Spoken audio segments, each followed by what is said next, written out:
Қайырлы күн, құрметті көрермен. Сіздермен бірге алғашқы қадам подкастының кезекті шығарылымы. Сіздермен бірге мен Айнаш Қуатқалиқызы. Бүгін біздің студиямызда қонақта әлем аренасында Қазақстанның туын биікке желбіретіп жүрген самбо және дзюдо спорт түрлерінен халықаралық деңгейдегі спорт шебері, Азия және әлем чемпионы, Қазақстанның бірнеше дүркін жеңімпазы Нұрбол Серіков. Аға, студиямызға қош келдіңіз. Сізді Францияның астанасы Париж қаласында өткен самбодан халықаралық деңгейдегі чемпионаттың жүлдегері атануыңызбен шын жүректен құттықтаймын. Біздің студиямызға, біздің ауданымызға қош келдіңіз. Қош көрдік. Рахмет үлкен. Өте елге кеп, жерге кеп, өте қуанышты көңіл күйдемін.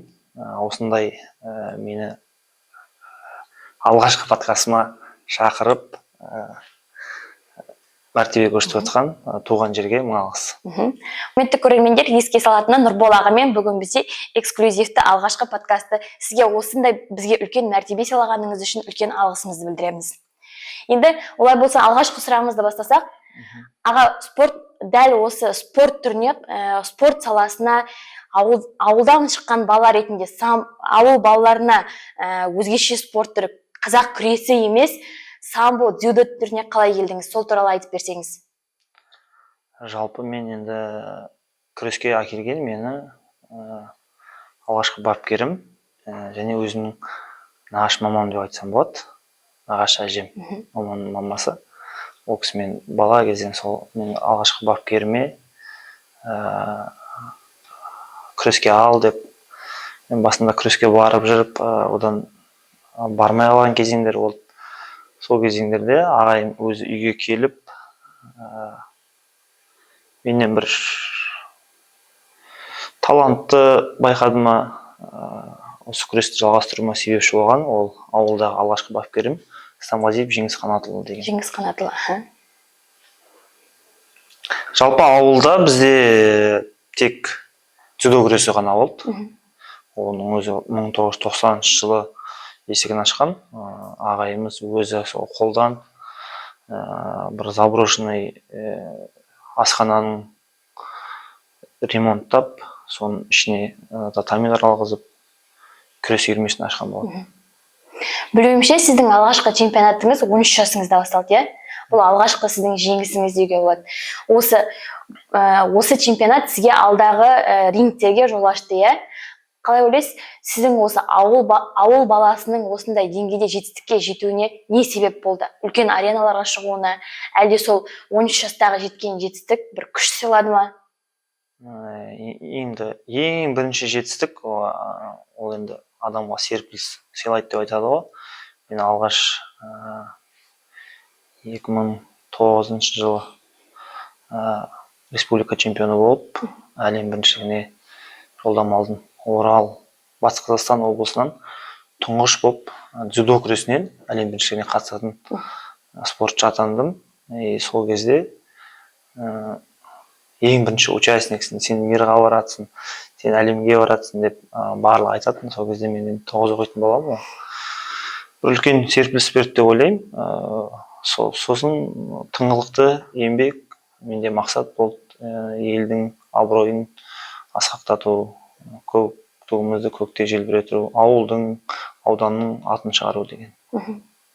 Жалпы еңбекпен келеді бұндай жетістіктер. Әр жетістік басқа жарыстарға шабыт сыйлайды. Жалпы мына білуімше, сізді хабарлаған кезде екі спорт түрінен қатар хабарлаймын. Жаңа халықаралық деңгейдегі самбодан, дзюдодан спорт шебері деген сияқты. Осы екі спорт түрінің айырмашылығы бар ма? Ережелері дегенде, мысалға самбодан шыққан кезде дзюдода қолдануға болмайтын ережелер, қателіктер болып жата ма? Бір-біріне кедергісін келтірмей ме? Әрине, екеуі екі түрлі спорт түрі. Дзюдо олимпиадалық спорт түрі, самбо күресі ол Ресейдің ұлттық спорт түрі болса, дзюдо күресі ол Японияның ұлттық спорт түрі. Енді дзюдода өзгерістер болды. Мен негізі дзюдодан бастағам. Дзюдодан самбоға былай жасөспірім кезде күреспедім дзюдоға. Жастарға өткен кезде бастап дзюдо күресіне самбо күресіне күресе бастадым. Дзюдодан самбодан айырмашылығы ол енді әдемілік, ол жақта тәртіп, Одан кейін онда правилалар разный болады ғой, аяқтан ұстауға болмайды, аяққа болевой тартуға болмайды деген сияқты ерекшеліктер өте көп, айырмашылығы екеуінің. Осы рингте кедергі келтірген кездері болды ма, екі спорт түрін қатар алып жүрген? Әрине болды. Мен молодежкада жүрген кезде дзюдодан правила енгізді, жаңадан аяқтан ұстауға болмайтын. Сол кезде мен самбодан күресіп келіп, дзюдоға келген кезде аяқтан ұстап, ескертіп алып, бір арыстан шеттетілген кездері болды. Оның да бір қиындықтары бар Қиындықтары бар өзінің, иә. Білуімше, сіз алғаш рет 20 жасыңызда Қазақстанда өткен Талдықорғанда өткен алғашқы самбодан жарыста чемпион болған екенсіз, Қазақстанның чемпионы. Ересектер арасында. Бұл сіздің ересектер арасында алғашқы чемпион атанған сәтіңіз, иә. Дәл осы кездегі сезіміңіз қандай болды? Және де бұл Қазақстанның чемпион атанған кездегі сезіміңіз қандай болды? Және осы чемпионаттан кейін алғашқы рет әлемдік деңгейде чемпион атанғандағы сезіміңізбен бөліссеңіз? Енді ең алғаш рет енді мен жасөспірім жастар арасында Қазақстан ұтып жүрдік қой, енді оған дейін де. Енді ересектерге ауысқан кезде енді нағыз жетістікті осы ересектер арасында ғана есінде қалады да көпшіліктің. Соны ғана мойындай біледі адамдар. Ең бірінші рет мен жастардан ересектерге ауысқан кезде енді ойладым, ондай алып барып кел, күресіп көр, ересекті бағын сынап көр деп алып кетті. Бардым да алғаш рет сол бірінші Қазақстанды ұттым Талдықорған қаласында. Маған айтты еще әлем біріншілігі Японияда болады деп. Мен сонда Япониядан көрсем ғой деп, барсам ғой деген сондай бір арман болды. Алланың қалауымен жеңіске жеттім. Енді ересектерден Қазақстанды ұтқанға қарағанда әлемді ұтқан, ол енді әлемді ұтқан кездегі сезім ол өте ерекше сезім, өйткені ол жерде сенің осы 15-18 жыл, 20 жыл осыған дейінгі еңбек еткен кезеңдерің бір сәтте көз алдынан өте шығады, еріксіз көзіне жас келеді. Енді оған дейінгі болған жарақаттар, оған дейінгі болған жеңілістер, бірнеше кезең болады спортшының өмірінде. Соның бәрі бір сәтте көз алдынан өткен кезде өзінің бір мақтаныш сезіммен, еңбектің ақталғанын бір сезініп, және де көк тудың көкке көтерілгенін көріп, әнұран шырқаған кезде ол кездегі сезім енді өте ерекше. Осындай сәттерде бәрібір қай адам болмасын, іште бір өзі жұлдыз болып тұрады. Сол сәттің, шынымен де сол сәттің жұлдызы, мысалға сол жердің чемпионы деген сияқты. Сіз сол жерде чемпион болып тұрсыз, жұлдыз болып тұрсыз деген сияқты. Қазақстанға келгеннен кейін, жерлестеріңізді көргеннен кейін, олардың қошеметін көргеннен кейін, ол жұлдыздық сезім одан сайын артады деген сияқты. Содан кейін қайтадан спортқа, жаттығуларға келу қиынға соқпай ма? Іште бір андай жұлдыз ауруы деген сияқты болмай ма? Жалпы енді қарапайым болсаң көтеріле бересің дейді ғой, енді былай жұлдыздық сезім енді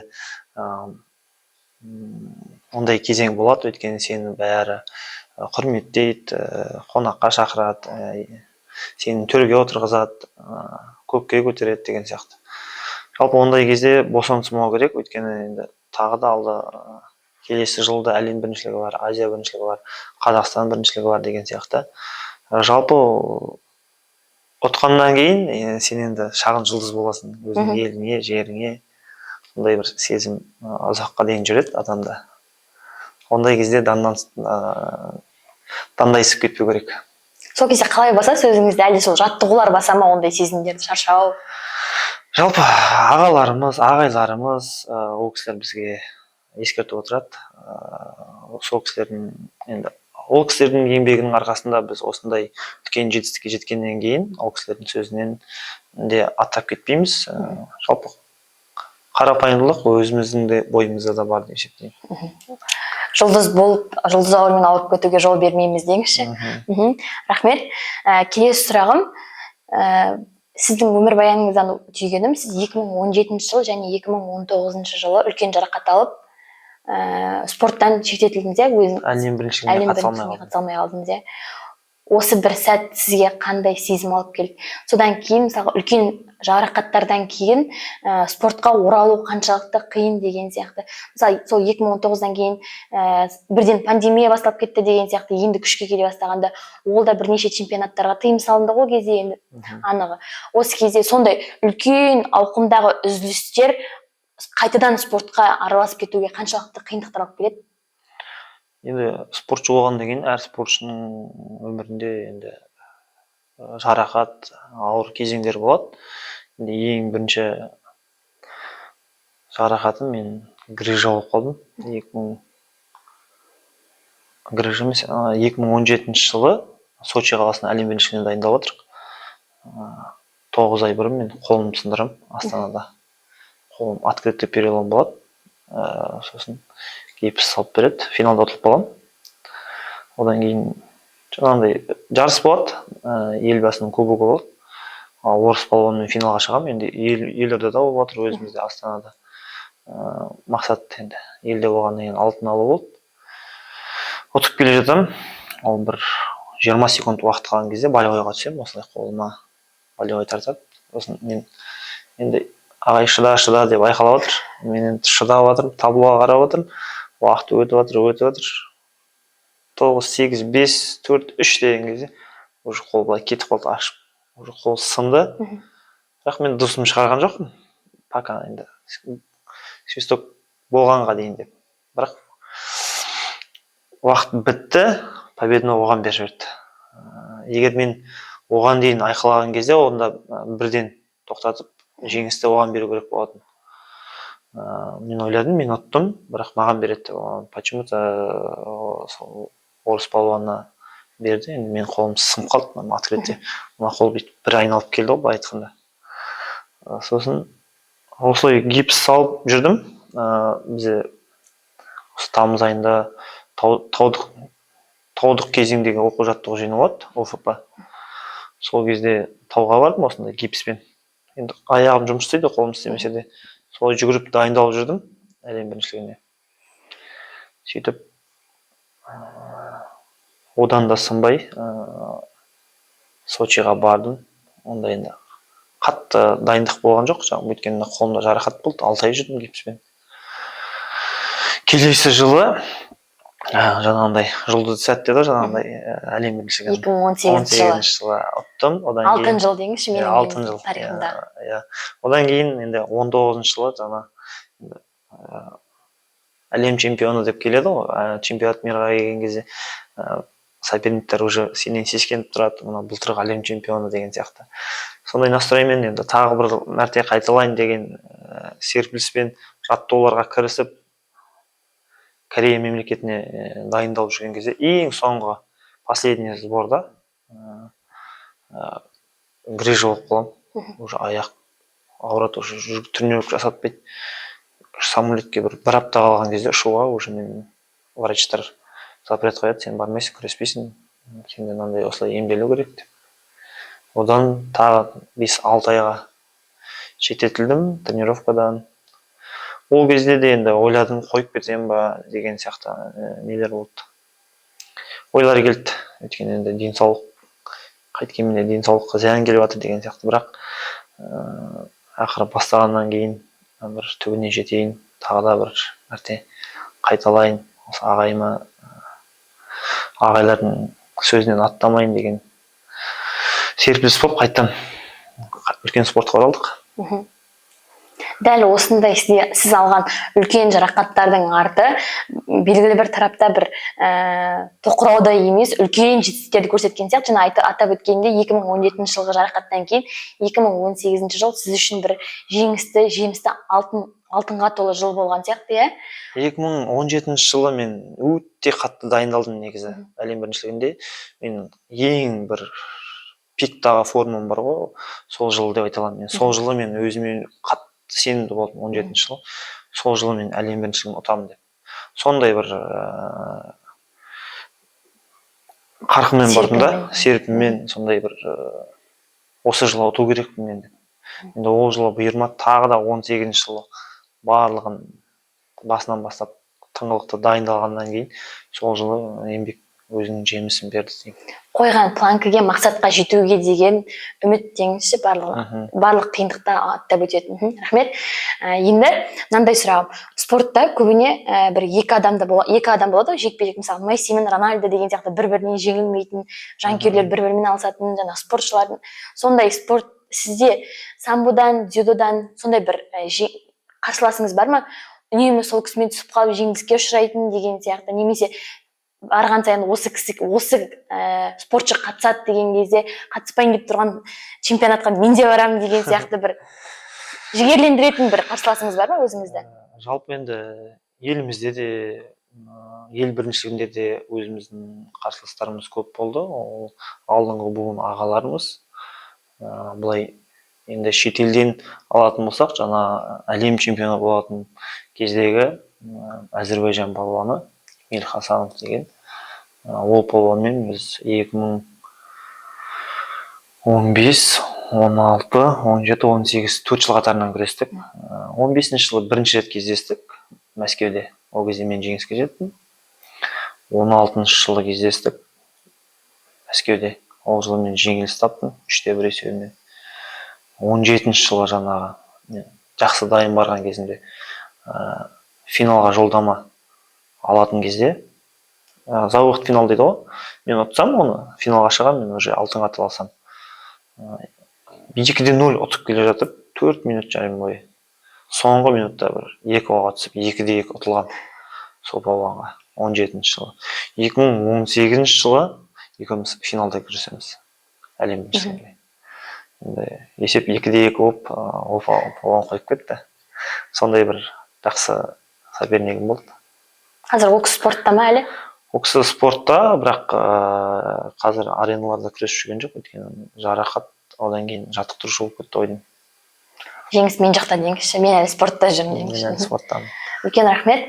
Және мен тағы қойғым келетін сұрақ, көбіне мысалға мынандай бір не болады ғой, өнер адамдары үшін және спортшылар үшін тек қана жеңіске жету, спорт әлем ареналарына шығу деген сияқты маңызды дүние болып келеді, ал білім кейінге қалып қояды деген сияқты. Осы ретте сіз осы білім саласына қалай қарайсыз? Жоғарғы оқу орнын? Жалпы бізде жаттығуға келген кезде ағайымыз енді өзінің журналы бар. Барлығымыз тексеріп отырады. Кім тренировка жіберді, кім жібермеді деген сияқты. 5 күн тренировка жіберсең, сені шығарып жібереді. Бірақ ең бірінші қойылатын талап ағайдың тарапынан ол тәртіп, білім екінші кезекте. Одан кейін барып күрес. Сабағың нашар болса, сені күрестен шығарып жібереді. Бар сабағыңды оқы деп. Спорт пен білімді қатар алып жүруге болады. Мен одан ешқандай қиындық көрмеймін. Университет қабырғасында да оқып жүрген кезде, сборға, жарысқа кетіп қалған кезде де келгеннен кейін оқып, экзаменді тапсырып, толықтырып, білім алып, білім енді өзіміз үшін керек деген сияқты. Жалпы қиындық тудырмайды. Қиындық тудырмайды, және бұл білім алу әрбір тек қана былай адамдар үшін емес, спортшы үшін де, өнер адамдар үшін де өте маңызды нәрсе. Білім бәрібір өзіңнің деңгейіңді басқа әлемге барған кезде. Білім жаңағындай тіл үйрену деген сияқты ғой. Шетелге шыққан кезде тіл білесің, өзге елден достар табасың, оның бәрі білім ғой. Тіл білсең, бізде арамызда кейбір балдар болатын, кішкентайынан ағылшын тілін білетін. Біздер енді ол кезде ауылдамыз, білмейміз, ертіп жүреміз артынан. Ана аударып берші, мына аударып берші. Өсе келе өзімізде үйреніп, оқып, жалпы білім керек екенін санамызға түйдік. Осы қазіргі таңда менің ойымша сізге мысалға осы спортпен айналысуыңыз өміріңізге бір үлкен плюстарын алып келіп жатқан сияқты. Бір жағынан әлем көресіз, бір жағынан жаңа айтқандай біліміңізді жетілдіресіз деген сияқты. Осы өзіңіздің ішіңізде, өміріңізде қалған бір маңызды жарыстардың бірі болған, немесе сол бір елмен байланыстыратындай бір ерекше естелік бар ма? Осы елге қайта барғым келеді деген сияқты. Спорттық жарыспен емес, чемпионатпен емес, тағы да былай барғым келеді деген сияқты, көргім келеді деген сияқты. Себебі енді мен ойымша, чемпионатпен барып, ол елді қыдырып барғандай аралау мүмкін емес қой бәрібір. жалпы енді спорттың арқасында ел көрдік, жер көрдік, ол жерден тарихымен таныстық, мәдениетімен таныстық. Ел көрсең жалпы адамның сана сезімі, білімі жоғарылайды. Енді маған ең ұнағаны, енді біз СНГ-дан бастадық. Бірінші Белоруссиядағы халықтың саған деген қарым-қатынасы өте сондай честный халықта, адал. Одан кейін енді Германияға бардым. Ол жердің маған өте тазалығы қатты ұнады. Одан кейін Японияға бардым. Ол жерде енді адамға деген сыйластық, адамдардың бір-біріне деген құрметі өте жоғары тұрады. Маған енді ең өзіме қатты ұнайтыны Чехия мемлекетінен жарысқа бардым, есімде қалғаны.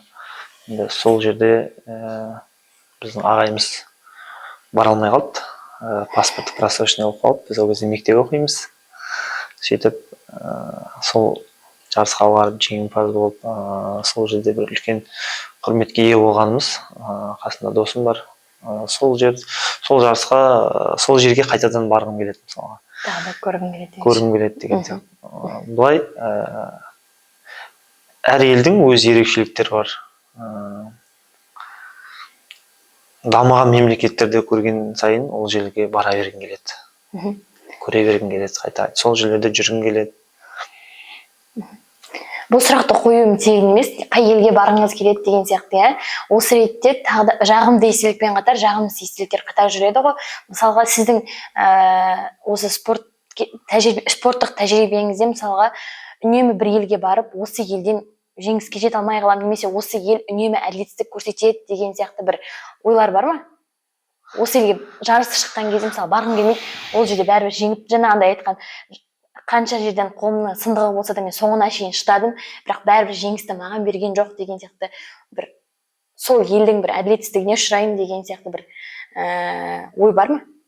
Осы елге барғым келмейді мүлдем, осы елдің жарыстарына қатысқым келмейді. Жалпы енді бізде Азия біріншілігі жыл сайын араға 1 жыл, 2 жыл салып болсын Ташкент қаласында өтеді. Енді ол жерде 3-4 жылда обязательно Ташкентке барамыз, Өзбекстанға. Ол жерде осындай май кезең, мамыр айында ол кезде қатты ыстық болады. Уже залдың ішінде күресу деген невозможно. Ол жерде қатты ыстық бір андай. Өздері үйреніп кеткен ба олардың халқы. Жарыс болатын жерге залға кірген кезде уже терлеп, разминка істемей-ақ терлеп отырасың. Дала шықсаң, ауа жоқ, бір қысылып кетеді жарыс. Вирус қуып жүресің, оның үстіне сондай бір ыстық жерлерге барғың келмейді. Жеңіліп қалам дегенде енді ол жерлерде ондай ел жоқ екен, ол жерге барып жеңіліп қалам, осы жер маған ұнамайды деген сияқты. Бірақ анандай ыстық ауа райының ыстықтығы кішкене кедергі келтіреді.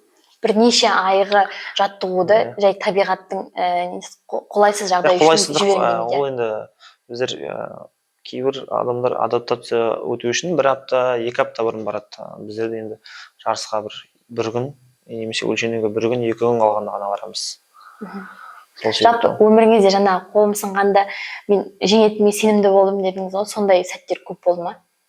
Алатын жерімде, осы жерде алайын деп тұрған сәтсіздік болды, немесе қиянат жасады деген сәттер?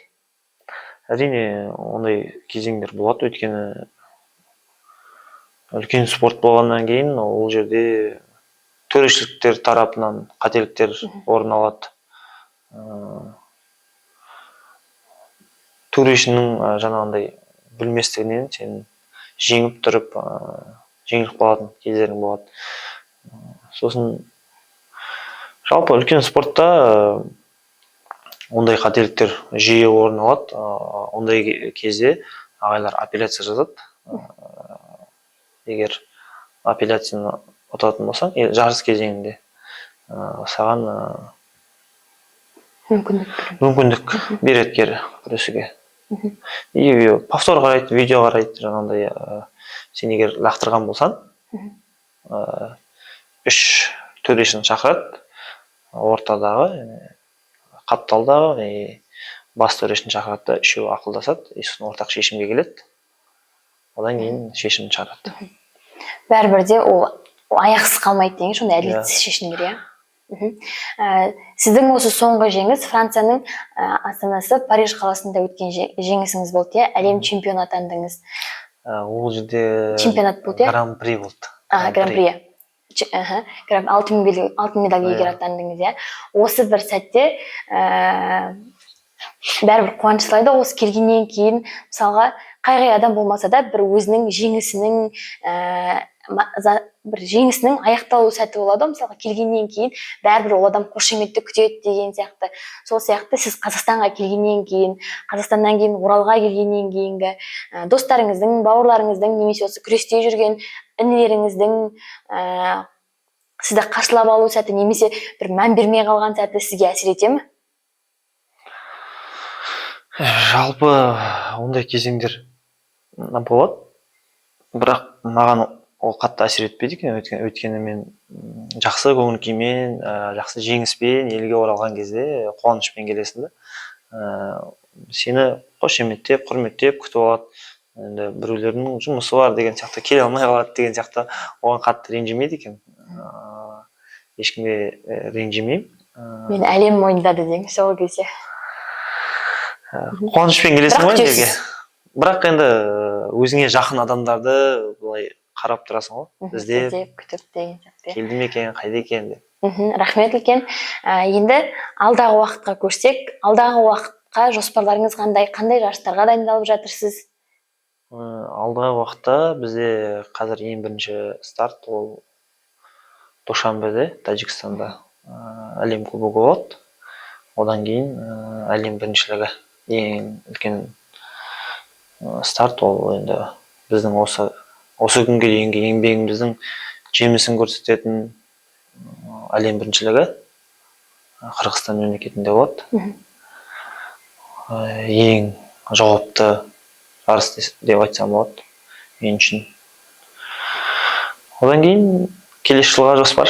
Жалпы енді біздің жоспарымыз алдын ала жазылып тұрады. Айларымыз жоспарымызды жазып қояды. Біз ел біріншілігін өтеді. Ел біріншілігін ұтқан жағдайда сені уже дальнейшем қандай жарысқа күресесің, мынандай жарысқа, мына жерге салмақ қоясың, мына жерге қумайсың, осы жерден өзіңді тексеріп алып, одан кейін оқу-жаттығу жиындары болады. Осы әлем біріншілігіне дейін бізді баптап әкеледі. Сосын ең еңбегіміздің өлшенетін жарысы ол осы соңғы біздің былай айтқанда самбының пигі әлем біріншілігі. Әлем біріншілігіне чемпион атануыңызға тілектеспіз, шын жүректен сол сәтті бәріміз асыға күтеміз. Енді спортшылардың өзінің карьерасын аяқтағаннан кейін бір баратын жері жаттықтырушылық сияқты, иә? Сол жаттықтырушылыққа, спортты аяқтағаннан кейін жаттықтырушылыққа барасыз ба, әлде бір басқа кәсіп көздеріңіз бар ма деген сияқты айналысатын. Сонымен қатар, дәл қазір спортпен қатар, жаттығулармен қатар, чемпионаттармен қатар шәкірт тәрбиелеумен айналысасыз ба? Өзіңіздің қазір тәрбиелеп жүрген шәкірттеріңіз бар ма? Бұрын шәкірт тәрбиеледім, 2 жыл жаттықтырушы болып жұмыс жасадым. Қазір де аға жаттықтырушы болып жұмыс атқарамын облысымызда. Бірақ өзім шәкірт тәрбиелеп жүріп, олардың 2 сағат тренировкасынан кейін өзімнің тренировкама барған кезде энергия жетпей қалады. Шаршап қаласың. Ағайдың берген нагрузкаларына шыдамай шаршап қалатындықтан жаттықтырушылықты қойдым. Қойып, тек өзімнің тренировкама ғана кірістім. Ол мен енді тренировкам, ол менің жұмысым деп білем. Менің наным, еңбегім, ол менің тренировкам. Жалпы болашақта енді жаттықтырушы болу ойда бар. Өйткені өзімнің білген, көргенімді, басымнан өткенін келешек жастарға, еліміздің туын көтеретін болашақ жастарға үйреткім келеді. Және солардың да бір жетістікке жеткенін көргім келеді. Ол енді біз үшін азарт қой. Өзің дайындаған жеке бір шәкіртің болса, ол жаңағындай биікке көтеріліп жатса, ол үлкен жеңіс деп ойлаймын өзім үшін. Өзімнің жеңісті жолымды шәкірттерінің жеңісті жолымен толтырғым келеді. Иә. Бұйырса сізге сондай бір ашық жол тілейміз, жеңіске толы сәттер тілейміз көп. Енді аға, жаңадан бері айтып жатырсыз, иә, ағайымның тапсырмалары, ағайымның жаттығулары деген сияқты осы жерде өзіңіздің жаттықтырушыңыз туралы айтып өтсеңіз. Ол кісінің сіздің өміріңіздегі орны қандай?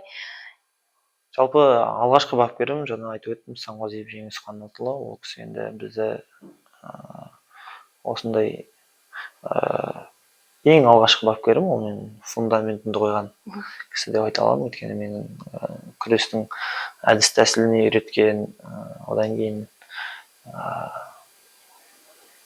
ары қарай бір биікке самғауыма бір үлесін қосқан ағайымыз. Одан кейінгі мен мектеп интернатына түстім, Орал қаласына. Ол жерде екінші бапкерім Меңдіғалиев Райбек Рамашұлы. Меңдіғалиев Әлбек Рамашұлы деген, ол кісі дзюдодан интернат бітірем дегенше мені баптады. Одан кейінгі қазіргі таңда мені жаттықтыратын, осы әлем біріншілік, әлем чемпионы болғанға дейін жаттықтырған 2014-тен бастап ол Меңдіғалиев Райбек Рамашұлы деген Қазақстанға еңбегі сіңген жаттықтырушы. Сол кісінің тапсырмаларымен, сол кісінің айтуымен осындай бір үлкен дәрежеге жеттік. Жалпы жетістікке жету жолында үлкен еңбек атқарған ағаларымыз бар, бауырларымыз бар. Олар менімен тренировка жасаған ағаларым, олардың бәрін айтып отыратын болсам қазір көп. Сол кісілерге қарап бой түзеп, керегін алып, ол кісілермен бәсекелес болып осындай үлкен дәрежеге жеттік. Жалпы еңбек осы ағайлардікі ең бірінші, бапкерлердің еңбегі деп білемін. Рахмет үлкен. Енді подкастымызды аяқтай келе сізге тағы бір сұрақ жолдасам.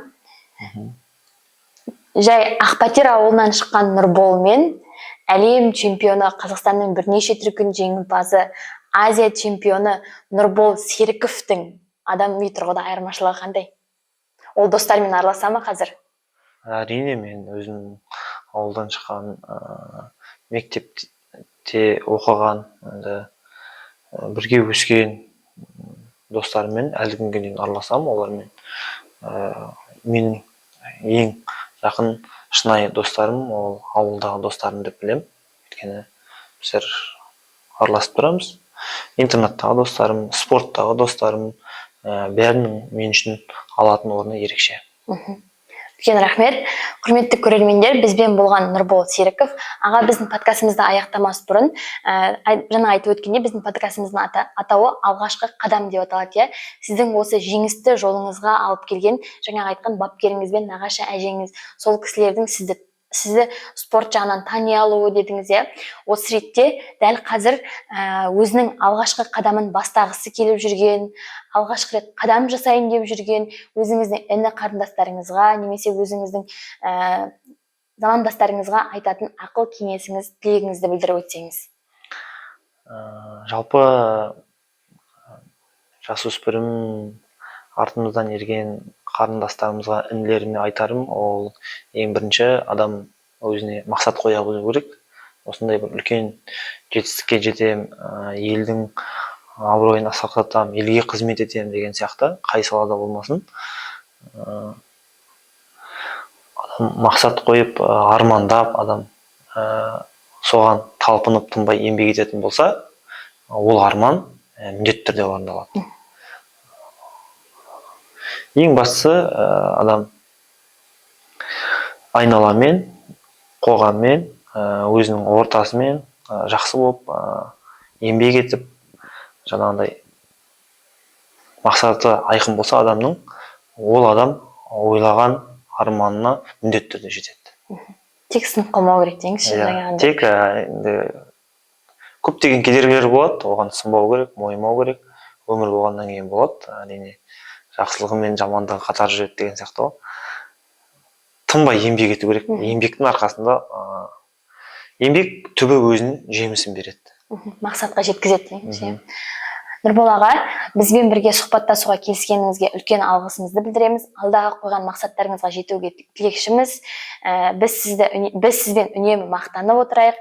Алдағы жаңа айтқандай, алдағы жоспарларыңыздың барлығы орындалып, болатын чемпионаттардан әлем чемпионы деген атағыңызды қорғай беріңіз. Біз сол атаққа марқайып, мақтанып жүре берейік дегім келеді.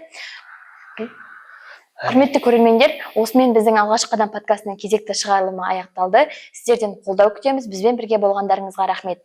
Ел дегенде езіліп, жұрт дегенде жұмылып, тәуелсіздікке тік тұрып, қызмет ететін ұрпақтың қатарынан болайық. Рахмет.